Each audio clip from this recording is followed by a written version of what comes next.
Halo, berjumpa kembali dengan saya Erwin Supandi dari winnerstocks.id. Hari ini saya akan membawakan market review untuk perdagangan tanggal 5 Oktober 2020. Hari ini keren banget. IHSG kembali rebound ya. Seperti Bapak Ibu lihat, sebenarnya kita sudah sekali lagi sudah prediksi ya, kalau sebenarnya isu dari Trump kemarin itu sebenarnya nggak beralasan ya. Eh, Bahkan cenderung saya bilang tuh drama aja untuk sakitnya Trump kena COVID-19 ya. Dan saya lihat impact-nya ke Indonesia itu sebenarnya nggak terlalu signifikan. Secara sebenarnya fundamental Indonesia baik-baik saja ya. Dan isu Trump tersebut itu lebih ke sebenarnya ke negaranya ya, yang mana mereka sedang ada election ya, sedang lagi masa kampanye. Dan ini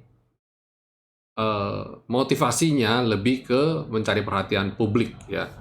Jadi fine-fine saja. Dan Indonesia punya berita malah cenderung lebih ke positif. Contoh, bahwa dalam waktu dekat obat untuk COVID-19 akan dirilis di Indonesia dan vaksin harganya sudah dapat harga dan kalau saya lihat cukup murah ya, cukup terjangkau.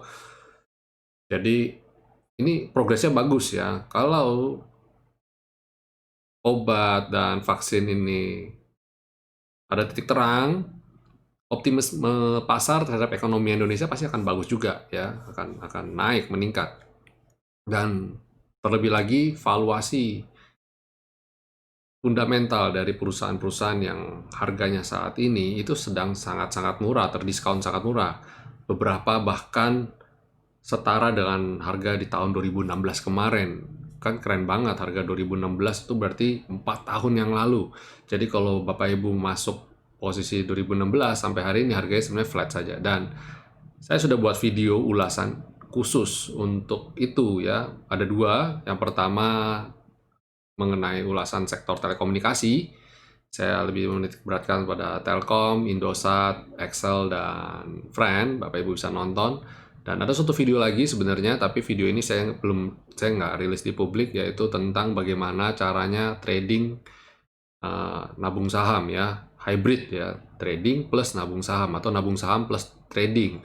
Untuk apa? Tujuannya supaya terhindar dari uh, jebakan yang bukan jebakan sih, tapi kayak Telkom. Sebenarnya Telkom itu valuasinya kurang apa sih? Bagus sekali kan. Dia salah satu market leader di bidang telekomunikasi dan milik BUMN juga, ya kan? Dan nyaris sebenarnya monopoli, kalau boleh saya bilang. Contoh kayak beberapa produk IndiHome ya.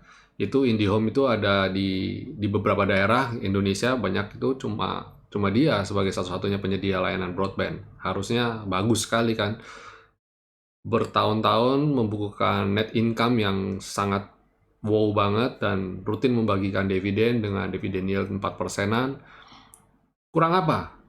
Tapi saat ini sahamnya downtrend ya. Kalau teman-teman masuk di tahun 2018-2019, hari ini saat ini posisi portonya minus 40-an persen.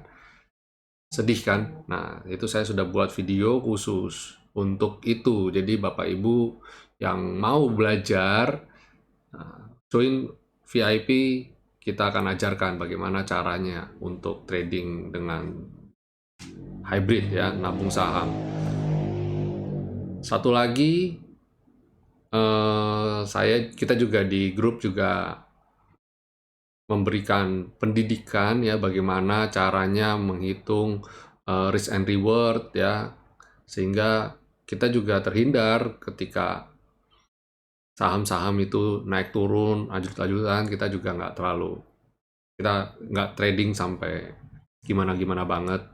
Kita fokus untuk survive dulu untuk melewati masa pandemi ini bagaimana.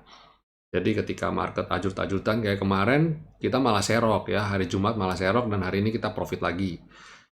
Nah, ini profit. Ini yang di layar Bapak Ibu saat ini adalah profit yang kita dapatkan hari ini ya. Seperti Bapak Ibu lihat, kita tagline-nya anti badai. Artinya apa? Ketika kemarin hari Jumat marketnya ambiar ya. ambrol, kita malah beli. Dan TPIA, BRPT, Bapak Ibu bisa lihat ya, itu porto kita nyaris didominasi oleh BRPT dan TPIA, yang mana profitnya sudah 3%-an rata-rata ya. Bahkan BRPT ada yang 10%, ya 9% ya. Dan hari ini kita juga trading lumayan ya di grup dari BRIS, Bapak Ibu bisa lihat dapat ada yang 4% ya, ada yang 7% bahkan ya, luar biasa sekali kan. Dan tadi pagi kita trading gudang garam, saya kasih sinyal gudang garam di angka 40.700-an atau 40.500-an, saya kasih kode. Dan hari ini penutupan gudang garam di 41.700-an. Itu bahkan bisa 2 kali naik turun ya. Sempat jualan di 41.700 sampai ke 41.200, kita serok lagi gitu. Dan sekarang belum jualan, beberapa teman kita belum jualan. Dan WIM tadi saya udah kode kalau nggak salah di angka, saya bilang WIM itu, sebentar saya cek dulu. Ya, di atas 350-an boleh beli atau silakan average up. Dan hari ini WIM tadi closing di 358, udah naik lagi ya. Nah, keren lah pokoknya. Jadi itulah di grup VIP ya, hari ini kita banyak sekali ya sinyal untuk itu. BRIS juga tadi kita kode, ada teman kita yang beri sinyal BRIS hijau, dan saya cek analisa cepat, langsung kasih lempar ke grup rekomendasi juga. Sebelum saya mulai market review hari ini, saya ajak Bapak Ibu untuk jangan lupa untuk di like dan subscribe channel YouTube ini dan nyalakan tombol lonceng sehingga ketika saya rilis ini video ini untuk umum, Bapak Ibu bisa dapat notifikasinya. Kadang-kadang karena saya rilisnya cepet-cepetan, saya nggak kasih tahu, lupa broadcast. Jadi kadang-kadang, Pak belum dirilis ya? Oh sudah, itu saya sudah rilis di publik, tapi ternyata ada beberapa orang ternyata dia tidak subscribe, dan dia tidak, atau udah subscribe tapi dia tidak nyalakan tombol loncengnya sehingga tidak ada notifikasi. Penting tuh Bapak Ibu nyalakan tombol loncengnya ya untuk notifikasi. Karena kadang-kadang kita cepet-cepetan ya, saya juga sembari analisa, saya juga sembari memberikan rekomendasi gitu kan, sehingga kadang saya lupa broadcast. Ya oke, itu dulu dari saya untuk review. Kita akan ulas ya perdagangan hari ini. Ya ini seperti yang kemarin sudah saya ulas di video. Kalau IHSG kemarin rebound dari support ya, rebound dari support trendline, dan benar hari ini, dan khususnya dia kembali masuk ke dalam selendang, jadi masih aman, dan hari ini juga sama. Jadi optimisme tetap masih ada ya, saya tetap masih ada, target saya ke 5.000 dulu. Jadi IHSG harus bisa breakout 5.000 untuk supaya memberikan sinyal keseriusan kalau dia back on track ya, balik dari zona ini, zona sideways ini. Dan saya melihat minggu-minggu ini kok tendensinya ke arah sini cukup besar ya, optimisnya cukup besar. Jadi oke lah, minggu ini saya lihat market masih penuh optimis ya. Jadi silakan untuk hold beberapa emiten yang Bapak Ibu rasa kemarin sudah buy on weakness. Dan hari ini perbankan juga rebound ya, perbankan juga rebound. Bank Mandiri keren banget, kemarin saya sudah sempat ulas berkali-kali. Bank Mandiri bottomnya, supportnya di level 5.000. Kalau kembali ke level 5.000 silakan buy, dan hari ini Bank Mandiri rebound. Nanti saya akan kasih lihat chartnya. Dan hari ini composite keren banget, net buy 35.20 bio ya, miliar. 35.2 miliar akhirnya. Tapi memang kita lihat dalam beberapa waktu kemarin, akhir minggu itu, saya kan sudah bilang juga, ini transaksinya ini net buy nih, sudah mulai net buy. Karena apa? Minusnya tipis, minusnya cuma minus 9 miliar. Come on, man. Minus cuma net sell 9 miliar, itu artinya sebenarnya di penghujung penutupan, menjelang penutupan terjadi aksi buy, dan hari ini juga sama gitu ya. Walaupun ada yang sell, tapi ada yang buy. Nah ini tanda-tanda baik.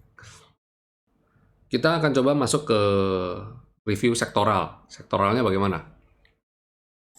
Coba kita sektor agri. Nah, sektor agri masih sideways ya, tertahan di level V-line. Ini saya lihat layak untuk dicermati juga ke depan, beberapa waktu ini masih oke ya.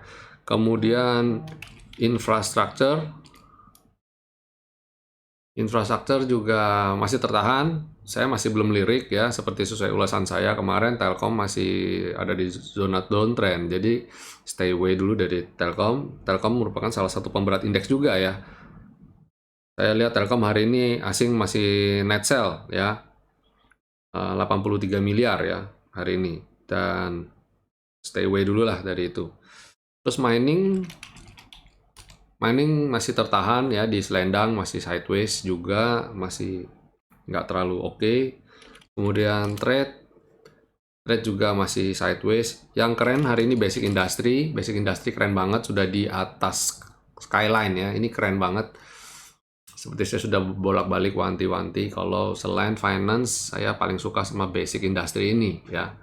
Dan basic industry ini dalam beberapa waktu kinerjanya selalu di atas composite, di atasnya IHSG. Jadi saya suka dengan emiten sektor ini.